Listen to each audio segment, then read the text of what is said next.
नमस्कार, मैं हूं शुभे मिश्रा और आप देख रहे हैं हमारा विशेष बुलेटिन खबर तो समझिए। और लोकसभा चुनाव 2024 के बाद नरेंद्र मोदी ने तीसरी बार भारत के प्रधानमंत्री के तौर पर शपथ ली है। पार्टी और एनडीए गठबंधन की शानदार जीत के लिए प्रधानमंत्री ने देशवासियों को बधाई भी दी। मोदी कैबिनेट में मंत्रियों की घोषणा के बाद सभी नए मंत्रियों ने मंगलवार को अपने अपने कार्यालय में पदभार ग्रहण कर लिया। और इसके साथ ही पीएम मोदी ने अपने समर्थकों से एक अपील भी की है। वो अपने सोशल मीडिया प्रोफाइल से अब मोदी का परिवार हटा लें, इसकी चर्चा उनकी तरफ से की गई है। उन्होंने कहा है कि लोकसभा चुनाव प्रचार के दौरान पूरे भारत में लोगों ने सोशल मीडिया अकाउंट पर मोदी का परिवार लिखा था। इससे मुझे बहुत ताकत मिली। लोगों ने एनडीए को तीसरी बार बहुमत दिया, जो एक तरह का रिकॉर्ड है। हम सभी एक परिवार हैं। मैं एक बार फिर लोगों को धन्यवाद देता हूं और देना चाहूंगा। अब आप सोशल मीडिया प्लेटफॉर्म से मोदी का परिवार हटा सकते हैं। एक परिवार के रूप में हमारा बंधन बहुत मजबूत है और अटूट है।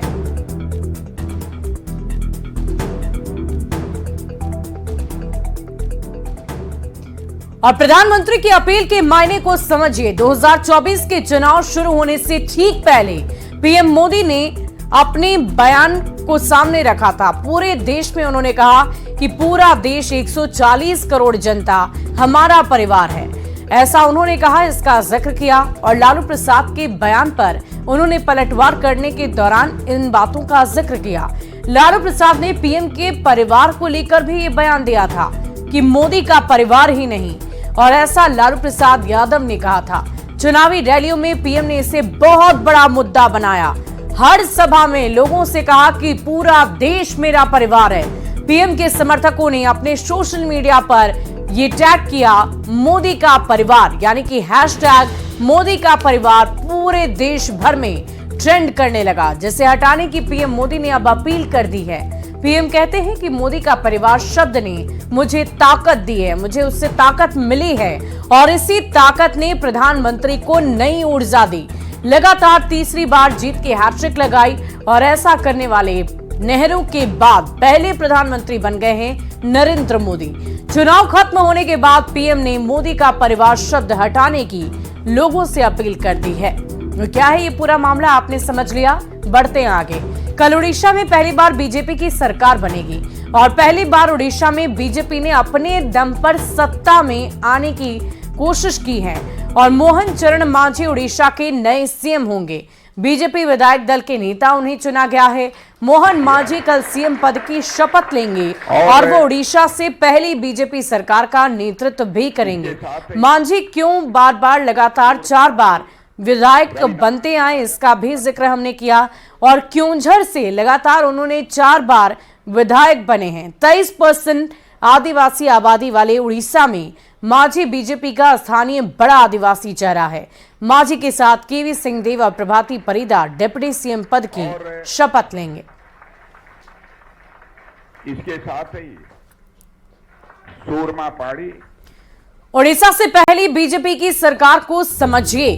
24 साल बाद बीजेपी की सरकार सत्ता से बाहर हुई। बीजेडी और नवीन पटनायक 2000 से ही राज्य की सत्ता में थे।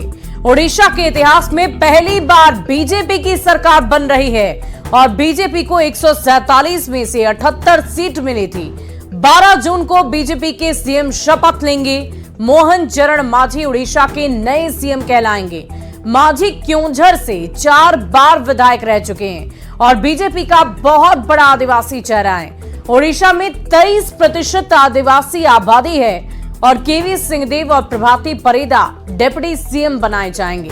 तो आपने समझा कि क्यों इतने बड़े आदिवासी चेहरे को बीजेपी की तरफ से बार बार जीत मिली और इसीलिए उन्हें मुख्यमंत्री का पद भी दिया जा रहा है। इसकी जिम्मेदारी भी उन्हें सौंपी जा रही है। बढ़ते आगे।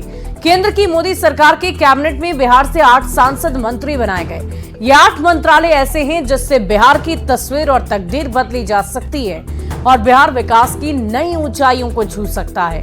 नए मंत्री बिहार के लिए क्या कुछ नहीं कर सकते?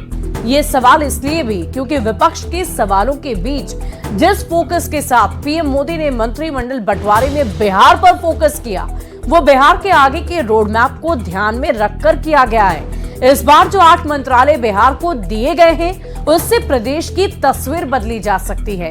ये मंत्रालय बिहार के लिए वरदान साबित हो सकता है। समझिए।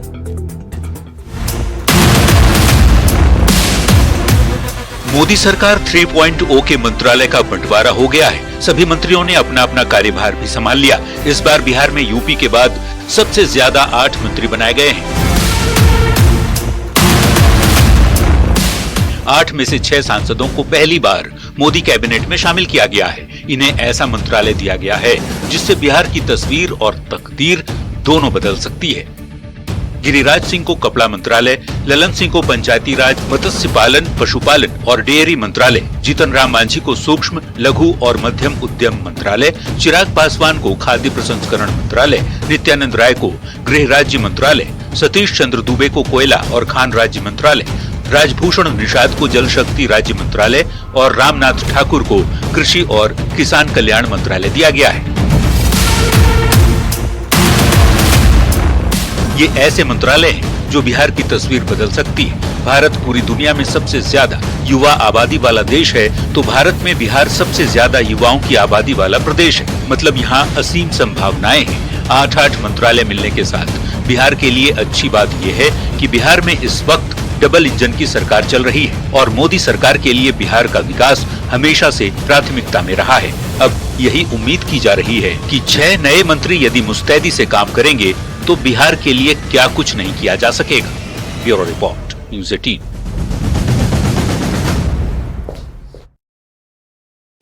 तो कैबिनेट में पीएम मोदी का बिहार पर फोकस रहा है और इसकी चर्चा हमने पहले भी की। अब आपको ये भी समझाएंगे कि कैबिनेट में बिहार से 8 सांसद के मायने क्या कुछ है और नए मंत्रियों से क्या उम्मीद रखी जा सकती है, क्या मायने हैं। बिहार से पहली बार 6 नए सांसद मंत्री बने और बिहार को नए मंत्रियों से बहुत सारी उम्मीदें हैं। विकास की रफ्तार के साथ ये काम होंगे, इस पर भी चर्चा की जा रही है और पीएम का एजेंडा बिहार का विकास रहा है। प्रदेश की गाड़ी तेज रफ्तार से दौड़ेगी और बिहार में डबल इंजन की सरकार है। केंद्र से पूरी मदद मिलने की उम्मीद है और नए मंत्री अगर अपना दमखम दिखाते हैं तो बिहार की पूरी तस्वीर बदली सी नजर आएगी। प्रदेश को विकास की पटरी पर ले जाया जाएगा और नए मंत्री बिहार के लिए काफी कुछ कर सकते हैं। इसकी चर्चा इस रिपोर्ट के जरिए भी हमने आपसे पहले भी की है। तो चलिए अब आपको हम अगली खबर की ओर ले चलते हैं। जितने भी मंत्री बिहार से बने हैं उन सभी ने अपना अपना कार्यभार संभाल लिया है और पीएम मोदी के मिशन 2047 के साथ विकसित बिहार बनाने के लक्ष्य में जुट गए।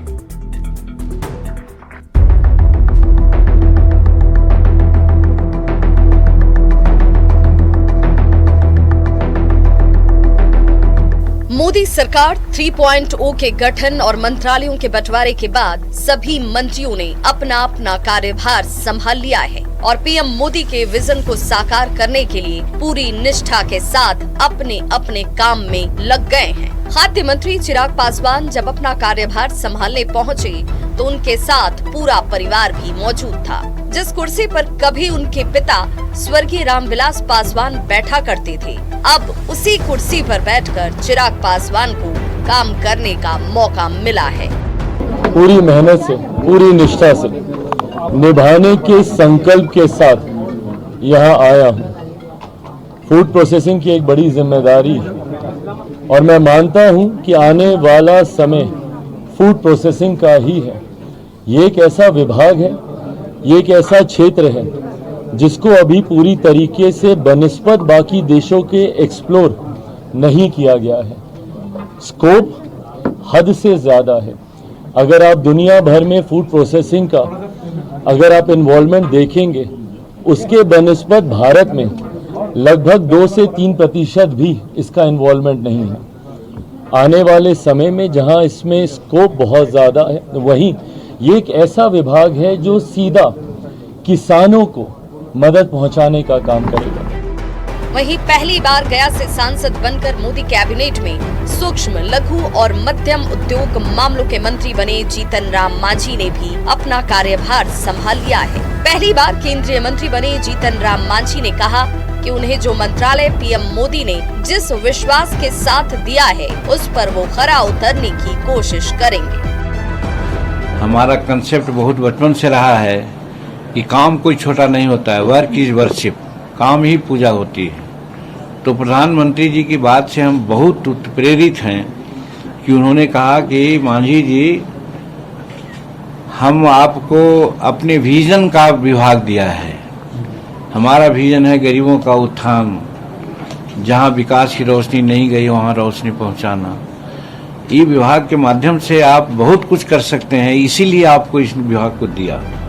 पीएम मोदी ने बेगूसराय से सांसद गिरिराज सिंह पर एक बार फिर से भरोसा कर उन्हें कपड़ा मंत्रालय का जिम्मा सौंपा है।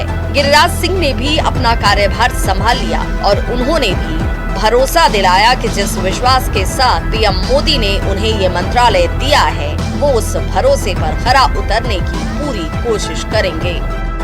देश के अंदर में टेक्सटाइल सेक्टर एक ऐसा सेक्टर है जहां सबसे ज्यादा नौकरी देने वाला सेक्टर है, और आज दुनिया में भी ठीक है, एक अच्छा सेजेबल हम एक्सपोर्ट में भी शेयर है। तो आज प्रथम दिन है। मैं आपको इतना ही कहूँगा कि टेक्सटाइल आने वाले दिन में देश के आकांक्षाओं के अनुरूप प्रधानमंत्री के दिशा निर्देशन में हम सब इसको ले जाने का काम करेंगे, क्योंकि ये किसान से भी जुड़ा हुआ है और अब मैन मेड टेक्सटाइल भी अब दुनिया के अंदर आ गया है। तो मैं समझता हूं कि ये टेक्सटाइल सेक्टर अभी भी और आगे भी एक बहुत बड़ा लोगों को रोजगार देने का अवसर का काम। वहीं जेडीयू कोटे से मंत्री बने ललन सिंह ने भी अपना कार्यभार संभाल लिया है, जिनके कंधों पर मत्स्य, पशुपालन और डेयरी मंत्री की जिम्मेदारी प्रधानमंत्री नरेंद्र मोदी ने डाली है। ललन सिंह ने कार्यभार संभालते ही कहा कि जो जिम्मेदारी उन्हें दी गई है वो उसे पूरी ईमानदारी के साथ निभाएंगे, ताकि इससे जुड़े लोगों को ज्यादा से ज्यादा फायदा हो सके। इसके अलावा भी जितने मंत्री बिहार से बनाए गए हैं, सभी ने अपना अपना कार्यभार संभाल लिया है और सभी मिशन 2047 के सपने को साकार करने की दिशा में काम भी शुरू कर चुके हैं। जो भी मंत्रालय बिहार के सांसदों के हिस्से में आया है, वो सभी इतने महत्वपूर्ण हैं कि अगर सारे मंत्रियों ने बिहार के विकास में अपना 100% योगदान दिया तो बिहार की दशा और दिशा दोनों बदल सकती है। और जो बिहार विकास के पैमाने पर अन्य विकसित राज्यों के मुकाबले पीछे दिखाई दे रहा है, वो विकसित राज्यों की सूची में भी शामिल हो सकता है। न्यूज़ 18 के लिए दिल्ली से अमितेश के साथ ब्यूरो रिपोर्ट।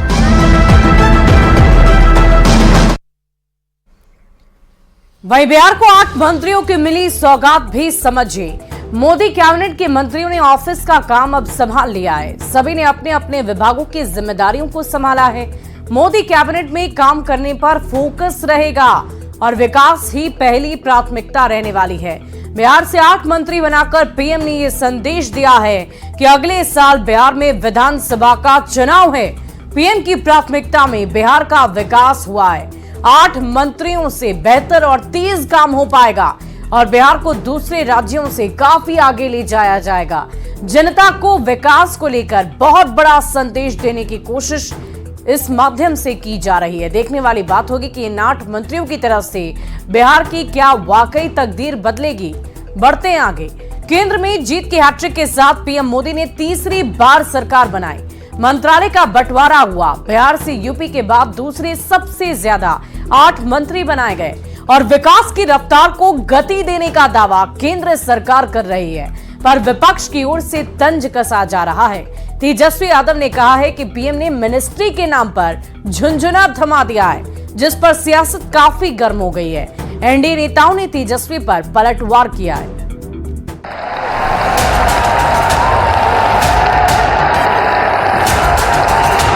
मैं नरेंद्र दामोदर दास मोदी देश में तीसरी बार मोदी कैबिनेट के मंत्रालय का बंटवारा हुआ। बिहार से 8 मंत्रियों को मोदी की टीम में शामिल किया गया। मैं राजीव रंजन सिंह उर्फ ललन सिंह सत्यनिष्ठा से प्रतिज्ञान करता हूं कि मैं विधि द्वारा स्थापित भारत के संविधान के प्रति सच्ची श्रद्धा और निष्ठा रखूंगा। पर केंद्र सरकार में मिनिस्ट्री मिलने को लेकर विपक्ष तंज कस रहा है, अपनी भड़ास निकाल रहा है। तेजस्वी यादव कहते हैं कि पीएम ने मंत्रालय बांटने के नाम पर बिहार को झुनझुना थमा दिया है। तेजस्वी के इसी बयान पर सियासत गर्म है। केंद्रीय मंत्री गिरिराज सिंह कहते हैं कि बिहार में 17 महीने में 5 विभाग लेकर झुनझुना तेजस्वी ने बजाया था। जो बिहार की वजह से आप प्रधानमंत्री बने और मंत्रालय जब बिहार के लोगों को दिया गया तो कहीं ना कहीं से झुनझुना जो है थमाया गया। उनको ज्ञान ही नहीं है मंत्रालय का। मैं तो यही कहूंगा, 5 मंत्रालय रखा बिहार में, एक रोजगार नहीं दिया और नीतीश कुमार के रोजगार को अपना रोजगार कह रहे हैं। एनडीए के नेता तेजस्वी के बयान से नाराज हैं। चिराग पासवान और जीतन राम मांझी ने भी तंज कसते हुए तेजस्वी यादव पर अपने अंदाज में पलटवार किया है। कोई मंत्रालय की वजह से नहीं, उसको संभाल कौन रहा है, वो मंत्री कौन है, कैसा है, उनका सोच, उनकी विजन। कोई सरकार भी चलती है, कोई देश भी चलता है तो नेतृत्वकर्ता की एक बड़ी जिम्मेदारी होती है। जो लोग ये बातें करते हैं वो कहीं ना कहीं अपने दिल को तसल्ली देने की सोच रखते हैं। हमारा कंसेप्ट बहुत बचपन से रहा है कि काम कोई छोटा नहीं होता है, वर्क इज वर्शिप, काम ही पूजा होती है। तो प्रधानमंत्री जी की बात से हम बहुत प्रेरित हैं कि उन्होंने कहा कि मांझी जी, हम आपको अपने विजन का विभाग दिया है। तेजस्वी यादव ने ये बयान दिल्ली से पटना लौटने के बाद दिया। 2024 के चुनाव में 10 सीट लाकर बिहार में विपक्ष मजबूत हुआ है, इसका दावा तेजस्वी करते हैं। दावे में दम इसलिए भी क्योंकि 2019 के चुनाव में आरजेडी को एक भी सीट हासिल नहीं हुई थी, जबकि इस बार तेजस्वी की पार्टी को अकेले 4 सीट मिली है। सियासी बयानबाजी अपनी जगह, पर केंद्र सरकार में मंत्रालय का बंटवारा सिर्फ और सिर्फ प्रधानमंत्री का विशेषाधिकार होता है। किसे कितनी और कौन सी मिनिस्ट्री मिली, इस पर बयान देकर तेजस्वी ने बेवजह सियासत गरमा दी है। Bureau report, news 18।